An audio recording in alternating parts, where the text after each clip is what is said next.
Hi guys, Ashley here. I am your China marketing expert, and in my videos I talk about marketing, China and leadership. Today I'm with phenomenal ally Whaley, and he is from Park Lu. He is working with bloggers and KOLs in China, and he is one of the top professionals in the China market when it comes to influencer marketing and engagement. And I would really love to know, in 2019, what are some of the coolest platforms that we need to consider for influencer marketing in China? Sure. Well, things are transitioning a bit right now.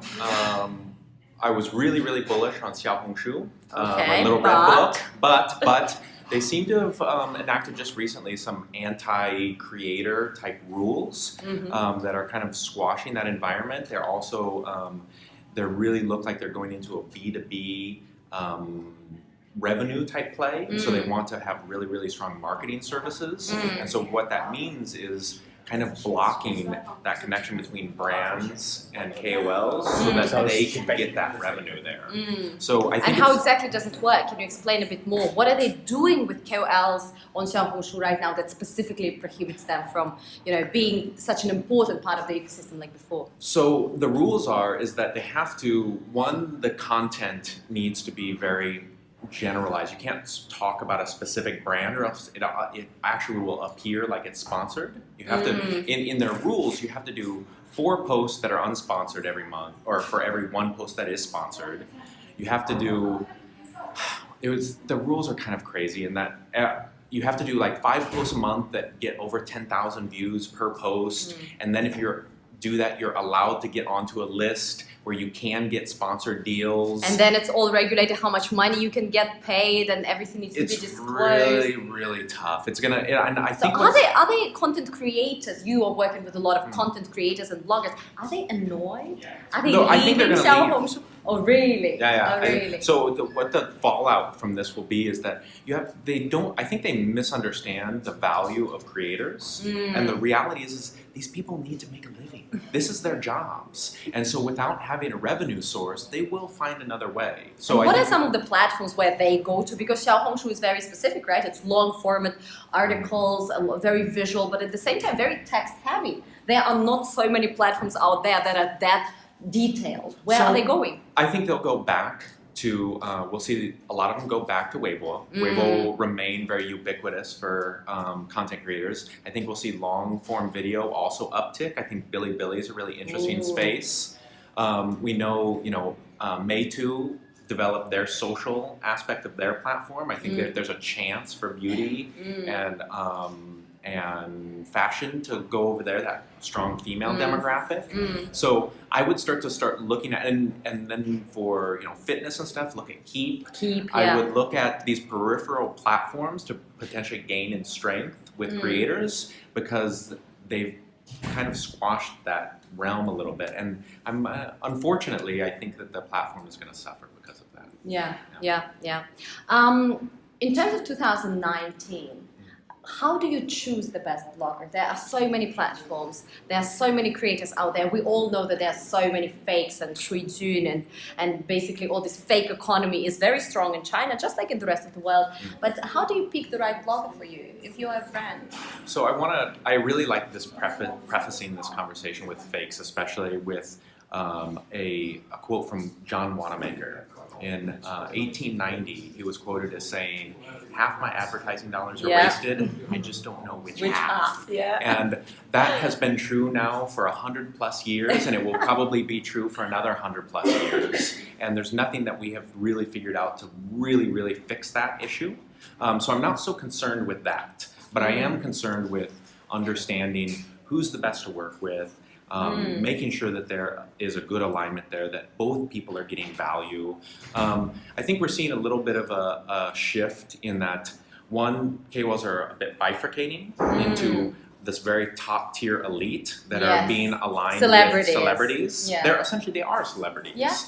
And the quality of their content is Oh, it's so good. Like because they have professional teams. Correct. For those people that think that, oh, there is this person and she continuously for years now. No, they have teams. Well, and even, you know, my girlfriend here is in town. She hired a team in London and shooting a commercial for Mac. Yeah. And so that is the type of quality that you start to see at these upper echelons of KOLs.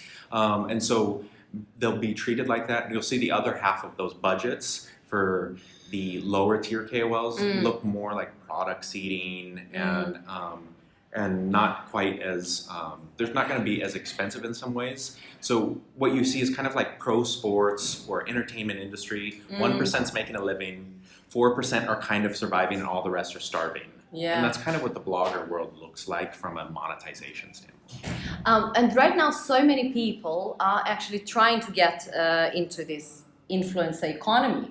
A lot of young people, they don't want to become doctors anymore, they want to become bloggers, right? Yeah. And there are tons of incubators in China. Yep. What do you personally think? Maybe you've worked with some of them or seen some of the bloggers coming out of those incubators. Is it a good thing, a bad thing? How does it work? Is it here to stay? Well, I mean, you know, I've incubated. Oh, well, yeah. Tell me. And I've been very, but I identified for an influencer to really provide value, they need to be an expert and or an entertainer. Okay. And if they or don't, ideally both. or ideally both. If you have both, that's the real magic there. And so you can't, although everybody has ambitions to be a rock star or to be a super athlete, there's something innate on top of the hard work that it's going to take. And also the reason why I'm not keen super on the incubators is because the reality is, and this is from someone who's done it from 0 to 4 years and one of the top beauty influencers in the country. Right. It took 2.5 years before it was any type of substantial income to be able to live off of. Who do you know that was willing to work full time 2.5 years for 2.5 years for essentially nothing? Now, once you hit that, you can go vertical, but the reality is that that's a lot to stomach, and for most businesses, it's impossible. That being said, the ones that have been able to pull it off, you know, the Ruhans of the world, they've gone public on the NASDAQ, and it can be very, very significant. But I would never take someone from 0 again. I would always look for talent that's before that point of going vertical and on that edge. Right. And for those of you that are wondering, what are we talking about? Who did we take from 0? Maggie, the girlfriend here, she is a very famous fashion influencer and cosmetics. Beauty. Yeah. She's a makeup artist. Absolutely. Her online persona is Malillian Fu. And yeah, so she had that perfect combination of raw It was her talent passion as well. passion. It was her passion. And she's a world-class makeup artist. Right. And so I knew that she was going to be able to actually provide that type of value. Yeah, this is phenomenal. So it's not for everyone. It's a lot of hard work, 2.5 years, right? Yeah. So all those incubators, because right now in China there's more than 10 incubators that are actually operating full time. And for those incubators, sometimes you pay a tuition fee. So you basically join, you pay money, and then they are teaching you essentially a class. Sometimes you pay money, and apart from that, they sort of give you a network of people who promote for you and you promote for them, and then you're trying to rise together. And then when you start working with brands, they take a commission from you. So essentially, you are a little bit like signing with a label, but before you get signed by a label, you need to, again, pay to go through a certain program. So it's very interesting. I find it fascinating. It's not happening anywhere else in the world. Not incubators, but MCNs, the multi-channel networks, right. Which there's 5,000 multi-channel networks in China. Right. And those are the ones that grab talent a little bit later. And once they see potential once already, they see of course. potential, and so it's not so much of a development play. But the problem with the MCNs and even the incubators, I find them to be quite predatory for creators because they take the common contract is 5 years and a 70-30 split, 70% for the MCN and it's like the movie industry in the US, right? Tough. If you are an actor, it's tough. It's really and what tough. is 5 years in China? Think about that. Oh yeah, who knows what's going to happen in 5 years? And platforms and environments and all sorts of things. In the life too of when you're thinking about a young person who's typically going to sign.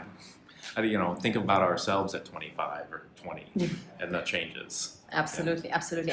Right now, a lot of brands, especially luxury brands, are actually struggling to find new influencers and talents because, to be honest, all of them are working with Mr. Bags and I do not know, one or the other worked with Papi Zhang or Lina as the tennis player. So where can they get that inspiration or new inflow of talent to help them spread their message? I think that brands are looking at it the wrong way. Okay. I think that the democratization of the creation, distribution, and consumption of media has fundamentally changed how we access content that is uniquely interesting to ourselves, Yes. and how we form relationships and how we bond around certain subject matter and how we are grouping around different subjects. And the reality is, the greatest beneficiaries of influencer marketing are influencers. They're getting paid. They're being validated by massive organizations. Yeah. They are collecting these these audiences towards themselves. Data, information. They are building. A brand. I believe that the biggest brands in the next 5 to 10 years will be launched from influencers. Yeah. And what these brands don't realize that they're doing is they're paying to build the marketing channel for a brand that does not exist yet. And once they start layering in products and services, they're feeding beasts that will eventually consume them. They will be competitors, direct competitors in all sorts of these verticals. And it's a huge risk. What I would be doing if I was a brand is I would be acquiring KOLs. I would outright buy them. I would look at it just like an MCN or just like just like a incubator. Yeah. And I would say, we're going to own these audiences. We're going to we're going to provide value first. We're going to look at this like buying a TV channel or buying accessing a community in a very deep way, not looking at things so much in a transactional environment, realizing that we are moving away from disruptive media. Yeah. We're moving away from an ask-only advertising strategy and into we're going to own that audience. We're going to have, a Red Bull creating content first approach. And then once you have that affinity and you have that awareness and you have that trust baked in, when someone chooses to go buy a product, of course they're going to choose your brand, because who else would they choose? They would choose the person that they have that relationship with. And there are so many brands, or not brands, bloggers already right now that are actually stepping away from taking money and plugging somebody else's products, or they do it occasionally, much less often, and they have their own lines of clothing, their own brands, and they sell something on live stream every second week, which can be completely, even non-branded, and they put their brand on top of it.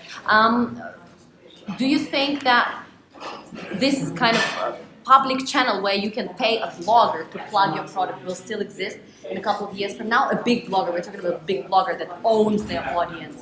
Yes, it will, this is not going away. Yeah. The really funny thing is we see it in the media, I see even other professionals call out that influencer marketing, this is a trend and it's going away. Influencer marketing has been around for thousands of years. And it's not going anywhere. It was defined by Edward Bernays in the 1920s. It's been around 100 years, in the minds of marketers as a very technical way of reaching an audience. And this is, whatever your perspective on it, it's going to get worse or it's going to get better, but it's going to get more. And this is fundamental change. There are going to be brands that come out of this for sure, and there are going to be influencers that become celebrities, and there are going to be some that are acquired. There's going to be some that do capsule projects, and I'm just waiting for. There's going to be a massive, massive shift I see in advertising where we will see a greater embeddedness of content and advertising that is not disruptive. So as you could imagine that there will be a level, and we saw it a little bit with actually What do you mean Maypie. by non-disruptive? So we saw it a little bit with Maypie, and I think we're going to see it in a much greater, much more sophisticated degree with the adoption of AI and things like that, where Maypie did something really fabulous right before they were essentially smashed by Douyin, where can you imagine right now, we're watching this video, Yes. if the user says, man, I really like Elijah's shirt, I don't, and they could click on it and a tag would come up, Yes. and then they could add to cart. Yes. And that if you had that type of product integration or that type of tagging and commercial, then you don't have to commercialize anything. Everything is a commercial, and so you can watch pure content. You can watch your favorite show. You can watch But if 007. you like it, then you go and you click, and you basically it's Yes. on demand. It's commercialized on demand. And so we're seeing some aspect of, live streaming is a little bit of that, but it's too QVC. I think we're going to see pure content with this integrated nature of commerce into it that becomes so seamless that you don't really realize that there's a difference between the two, and that it's going to get really fun. It's going to get interesting. It's going to take a little time, but we see the little And also you can see how many Chinese companies, including Alibaba, let's say, investing in the entertainment industry. They're sponsoring a lot of movies, right? And what do you think is going to happen when they have social platforms? They invest in Weibo, they invest in many other platforms. They have their e-commerce all beautifully set up. They have their new retail with all the data and ecosystem, blah, blah, blah. And they have entertainment covered. Yeah. Right? So then you can be watching a movie, or you can be watching TV, you can consume content, and basically it's all linked to consumption, but in a 100%. non-intrusive Correct. way. Non-disruptive. It'll happen. It's already happening. It's just waiting for a smoother flow. And that's where, if brands don't think in that way right now, in that retail-tainment way, and they continue to try and disrupt their audience and don't actually create a bond and a community with them, that there will be a transitionary period where there is no space for commercials anymore. And if you are not part of that content that's being created, then you could miss out big time, big time. So are there any brands that are right now on point? They know what's happening and they're actually acquiring KOLs. Is anybody doing that yet? No, that's what the incubators are doing. They understand it. That's what, on a small scale, guys like me are trying to figure out where we see what's happening. And we're making those types of, going all in and kind of making gambles like that. It will happen. So we're already seeing this for the first time, 12-month contracts with influencers start to happen. We're starting to see, we've seen, over the years, some capsule projects and things like that. But as soon as, Mr. Bags or something like that says, hey, I'm going to make my own brand, what would be much smarter is for a Gucci or an LV to say, hey, we're going to do Mr. Bags by LV kind of thing, and you can make all the bags you want. We just don't want you as a competitor. Or there will be some sort of, the next LVMH or the next Curing Group or the next, Coty or something like that could be a consolidation of blogger brands, and that you would see this new rise of power. Now that's very interesting, the new rise of power coming from consolidation of high quality blogger brands, because they have so much, again, power and people trust them. This is absolutely beautiful. But for those luxury brands right now that that need to promote and need to market, and they only have those few options, right? Like Mr. Bags. I personally do not really understand how can LV and then Chanel and somebody else, they literally, in a matter of 2 weeks, he promotes with 3 different brands. And from your standpoint as a industry insider, would you say, do they need to continue doing that? Shall they stop doing that? I think they have no choice. Right. That's why they're doing it. They have no choice. If they had a choice, of course they wouldn't do that. They would prefer to have that ownership, or to have that. But what about smaller bloggers? Smaller bloggers are not a choice? Well, I mean, especially if you're in luxury, they have a certain persona that they need to always project. And there's only going to be so many KOLs that can do that, and that's a very small basket that have that type of image and that can create content at that level. And they need to be very, very careful with their brands and with their image, and to align yourself with anything less than the best would be a mistake. Yeah. So currently not a good solution, but definitely working with probably. I love what GoPro is doing. They have GoPro Family. Okay. And these guys basically, both in China, in Southeast Asia, I believe in the US as well, they have a family of creators that they feel are rising stars. So what they do with them, they don't sign any contracts, but they say, hey, I love your content. I'm going to organize 4 trips a year, and we will go to Australia, we will go to the US, we're going to da-da-da-da-da-da. They're going to plan the most amazing agenda for you. You're going to fly in the sky, you're going to do crazy things. They are going to shoot it. They have professional crew. They bring all these guys. They're having fun. So essentially, you act as a model. You act as the sort of co-creator of content, and then they give you all this footage. They give you all that stuff. They edit it for you professionally. There's no pressure. They obviously give you all the perks, all the latest, GoPro cameras and stuff. But you become the member of the family, and they take you young when you feel that this is such an honor. Imagine Maggie was approached by Chanel 3 months into being successful, right? She'll be like, oh my God, of course, please shut up and sign me up, right? So what they are doing, and over time, they develop this relationship with these guys so that they're very happy actually to promote for them, and they even put a hashtag GoPro family, blah, blah, blah. So they start with high potential influencers, and they grow them over time. So you think that is also possible for luxury Of course. brands? Oh, I don't know about that. I still think there would be some amount of risk, but here's the problem with that. Right. Even that area. Okay, yes, but again, you are growing someone that down the road Will be your competitor. Maybe not your competitor, but you're definitely going to have to pay them.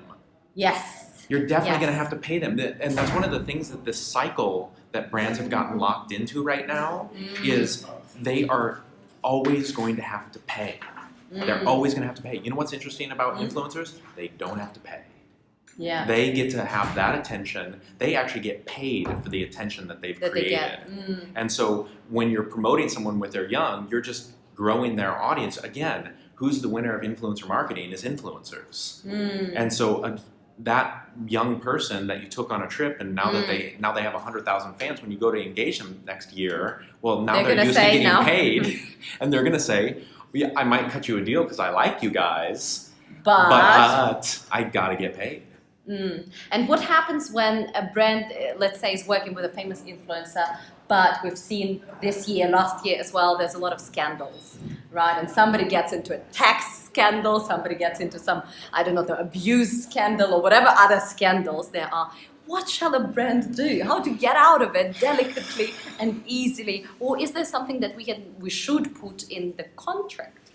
So I've dealt with this several times now already, and the reality is there's no clear-cut answer that you can say this is how you definitively deal with these situations.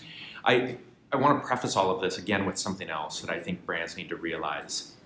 It doesn't matter what you say about your brand; it matters what other people say about you. And so brands have a very staunch way of, we use these colors, we use this font, we use these lines. And this is not us. And so, but the reality is it's the interpretation, it's the way that your brand is communicated from one individual to the next that is most important. And so the biggest mistake that I've seen that brands have made is that when there is some sort of controversy, they don't deal with it in a human way. There's no compassion there. There's no understanding. There's no trying to be involved with maybe the solution or something. There's just like a cut. And I think that that's actually a mistake. I think that there's an opportunity there to humanize a brand and to be part of, some of the best brands in the world are Nike.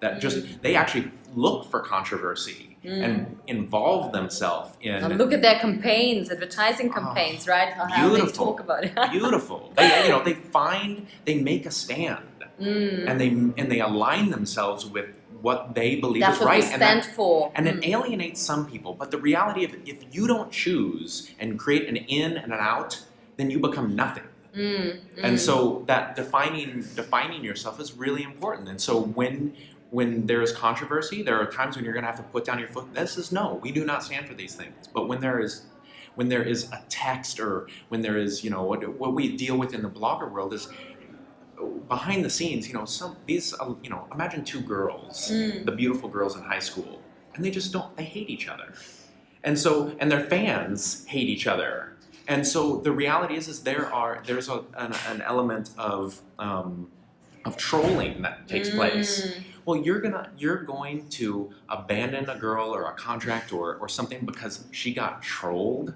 and that to me is making a statement of you're letting someone be victimized, and you're part of that victimization. And then why would I ever want to be a part of your brand? Because you don't stand for anything. You don't stand for what's right. You just stand for what makes you feel good or looks good all the time. And I think that that's the sign of a weak person and the sign of a weak brand. And as we humanize and we see brands become more human, these things become extremely important. Absolutely. What do you think is happening right now in China with Chinese brands? Ooh, everybody. I mean, I'm excited about Yes, Chinese tell me brands. about it. I'm Tell excited me. about Chinese Why? brands. So there's a few things that I think are happening. One is, I think everybody realizes that from their Balenciaga shoes to their iPhone, everything amazing is made in China. Made in China already. And it's already made there. And on top of that, they are. I know there was a little comment actually recently from Michael that it's not a nationalism, but I think there is an amount of pride that is coming up in China that they are proud of themselves. Why not? Absolutely. They deserve it. They deserve it. Look where they are right now in 100%. 100%. And then on top of that, they've learned. They've seen the best brands in the world and what they do and how they do it. And I think that they realize they can do it better in some ways. And in their market, especially in their local market, because they understand the sentiment and most importantly, they can move fast. Correct. Well, but we're seeing the rise. Technology brands, the Huawei's are taking over the world and stuff. And so technology and, the DJIs and some of the stuff, this is just a sign of what's coming. I think that, I've already put my money on C Beauty. I think this is going to be huge. Yeah. I think C Beauty is not going to just And for those that don't know, what is C Beauty? There is K Beauty, there's C Beauty. What is C Beauty? Well, K Beauty is Korean beauty, J Beauty is Japan beauty, and C Beauty is China beauty. And we have never heard that term before. It's going to be huge. It's going to be disruptive. It's not going to just affect China. It is going to go outside of China, and it's going to be sold around the world. And the reason why is because, one, Chinese, in some ways, look at everything's become commoditized. Yeah. You can make everything that's made around the world is made in China. It's a complete commodity. The only difference is the brand. The brand. Is the message, is the identity of the in and the out. And it's one of the reasons why I put my money on KOLs is because of that brand. All they've been doing for years is building brand. Now I can layer in any commodity and now sell that thing. And so I think the Chinese are just waiting to buy their own brands. And I think that they're going to come and they're going to be better and they're going to be cheaper in some cases. And even right now, they are already buying a lot of competition for international brands, especially, I would say, mid-class brands and also entry luxury. They already start looking at some alternatives that are Chinese brands. Sometimes they are made in Taiwan, sometimes they are made in China. Leather products, I mean, amazing stuff. A colleague of mine, she's also a blogger, and she launched her own line of basically stationery. And she was trying to manufacture it in, I believe, Thailand or somewhere else. And then she said, quality is worse and I can just manufacture it in China, and it's so much better. It's literally same quality as what you sell for 1,000 renminbi, and she is being very successful selling it to her clients, and they look and they say, you know what, this is Moleskine quality. Why shall I pay 100 renminbi when I can pay 65 renminbi and get better? And it's Chinese, and it hits the note. Something right now, the hot topic is that it hits the note. Yes, I want it. Yeah, and totally. people are proud consuming it. Totally. 3-5 years ago, it would never happen. Totally. Absolutely. So what do you think? What do you think is the future? What is the future of China in terms of marketing, in terms of consumerism, in terms of bloggers? I think 1 to 3 years. I think the reality is at this point is just going to be more. I think it's more amplification of what we're already seeing. I think it's and we've touched on a lot of it. I think it's just more. I don't know. The platforms will probably change, and some of the ways that people get to transaction might change, but it's just going to be more of where we're at, and it's going to be interesting. And I think the real disruptions that I see aren't necessarily. I don't know. I have my own bets, my own mind of what I think is going to happen. I think that the Pinduoduo is like an example of like, I think cult brands and the idea of some level of multi-level marketing being embedded in the sales process. Do you think it's here to stay? I think it's going to get a part of how transactions are made. I think that it's going to be a very important part of community engagement with product and selling and buying, and that is an aspect of, to me, of the new retail, of that it makes sense in the collective culture, and it makes sense in the environment and stuff. So absolutely, and there's already technology, talking about new retail, there's already technology in place that will be able to give ordinary people like you and me opportunity to basically promote what we've been consuming. For example, we went to this hair salon and this restaurant, or we are wearing this particular thing, or I'm buying this ring and I publish online and I say, hey guys, that's what I bought. If somebody really likes it and buys it, then just like with Airbnb, it will give me a reward and it will give the other person a reward. So our marketing dollar will be essentially distributed in a completely different way. So you're not paying a channel to reach people, you're paying other users like you and me, right? So the only way that I see brands right now to do something completely different than they've ever done, and that I think is much, much more powerful than influencers, is experiential marketing, experiential branding. I receive, because of Maggie and the gifts to Lillian Fu, I receive a massive amount of product-seeded stuff, from the Chanels down to very small brands.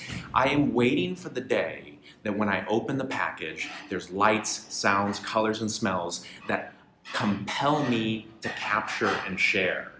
The brands that figure out how to create products that people want to share will not just sell one, they'll sell 5 and 10 and more, because that is an activation of the most important person in the entire buying journey, and that's the customer, the advocate. And the advocate fills every aspect of the funnel, from awareness to decision making to repurchase. If you make a product and a brand that is so uniquely special, makes people feel special, makes people want to share, does something really, really different, oh man, it's a total game changer. It's a total game changer. And I don't see anybody really doing this well right now. Absolutely, absolutely. Right now, most of the people sharing online in detail, it's unfortunately, apart from content creators and influencers, this is unfortunately bad experiences with a brand or something that you did not like.